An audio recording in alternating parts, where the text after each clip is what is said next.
Hello everyone. It's James again. And today I want to talk about the topic or question. Do real friends exist at all? And this is a very interesting topic. Because it's not clear-cut. And there's no black or white answer. You see narcissists aside. Because obviously these types don't have the ability of being anyone's friend. Oh yes. They can fake like it. But in the end they are only after to rob you of your precious life force. And possible money and or property if they can get a hold of it. But we are talking about the regular average person. Well, sadly even this regular person, both male and female, sees a lot of negative things over the course of their life. No matter it be from general life experiences. Or through television. Movies. And media. And all of these things have an impact no matter if they realize it or not. Some positive and some negative. And sadly now what people are seeing and digesting is more negative than positive. And all of this shapes them. Especially if they are still asleep to this matrix system. So you can meet someone today. That is for all intents a good person. But they might have a life shift that positions them in such a way to do something bad. And that bad thing they may do might be directed at you. You see, like I've mentioned before. Those that come from reasonably good families have a structure. Where they aren't dependent on outsiders' friendships. Do they have them? Yes. But if one friend here or there does something negative. It's not the end of the world. Because they have brothers. Sisters. Parents. Cousins. So forth and so on. Now mind you, this is the non-disordered family we are talking about. So to them, friendships are important. But they realize they might be for a season. That season might be a lifetime. It might be 10 years. And when that season comes to an end they didn't really lose much. Because they have a strong family unit.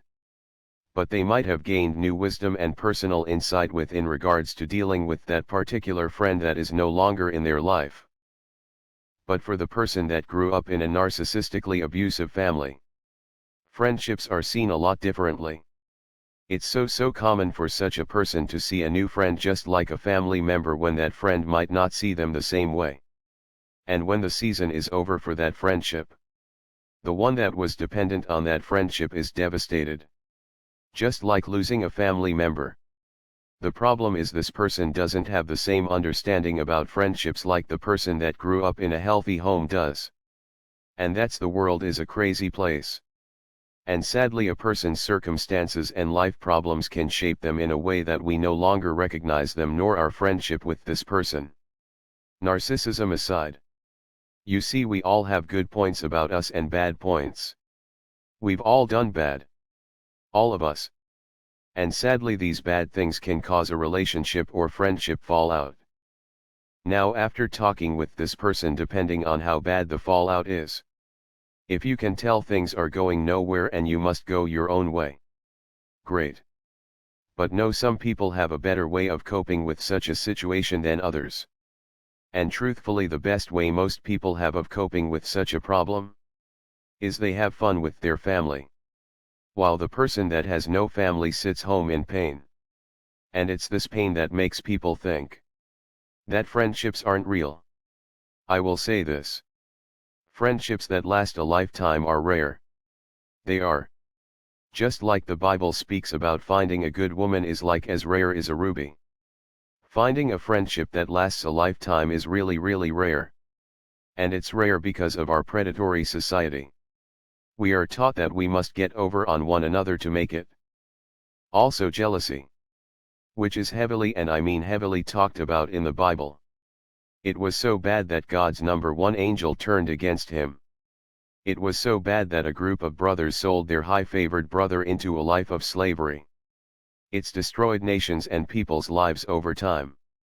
And we've all experienced this firsthand. Now it's not to say we haven't been jealous at times. Because we all have. But one thing I've noticed in regards to those that have these types of friendships. Despite what good thing they have going on for themselves, they try to uplift someone else. And it's really disheartening when this person we tried to give our best to kicked us when we were down just for the sake of showing us who's boss. Jealousy will make you do that. And it happens at times from those that have no reason to be jealous. They might have a great job. And might be good looking. And here you are. Poor. But good looking. And are about ready to get a promotion at work. Nothing nowhere near what they are making. And over the last 6 months you've been hitting the gym. And boy oh boy is it showing. Your body is looking fantastic. You show up to dinner with him and his wife. With your new girlfriend. And wow, she's attractive. And hey, so is his wife too. And before you know it, insults start coming out of nowhere. To the point where you nudge your girlfriend. And you make an excuse to cut the evening short. And you think to yourself, why is this happening? What the heck is going on? Well, your friendship season just came to an end all because of jealousy. But why?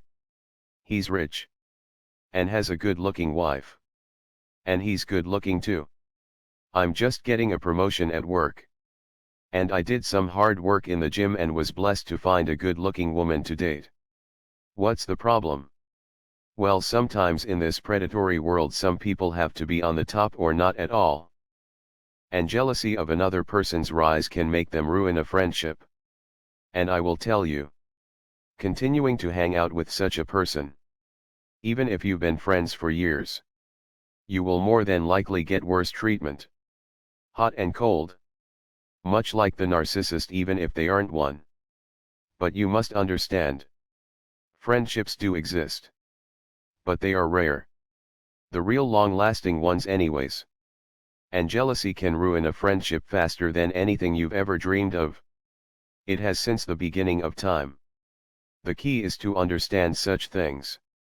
Don't be desperate for a friend. Even though friendships are important. And don't be desperate for a life partner even though life partners are important. You see, the Most High God gives you these life situations not just as learning tools but as a life help. We aren't meant to be alone. That's what the world wants you to believe. Because like I've mentioned before, the more friends turn on each other.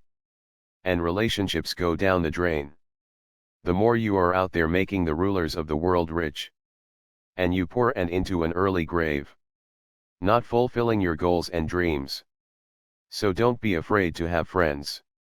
Just be careful. Don't be afraid to have relationships. Just be careful.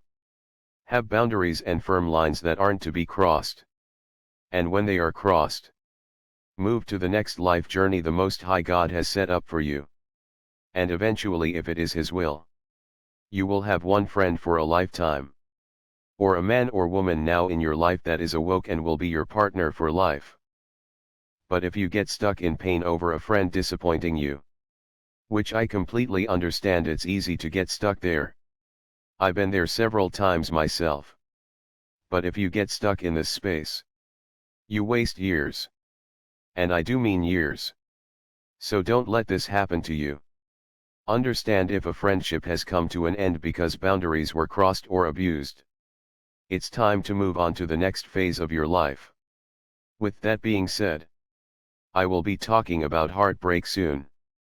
Because this is, I think, one of the #1 killers out there. People dying literally of a broken heart. Well, that's all I have for now. Thanks for viewing, subscribing, liking and sharing.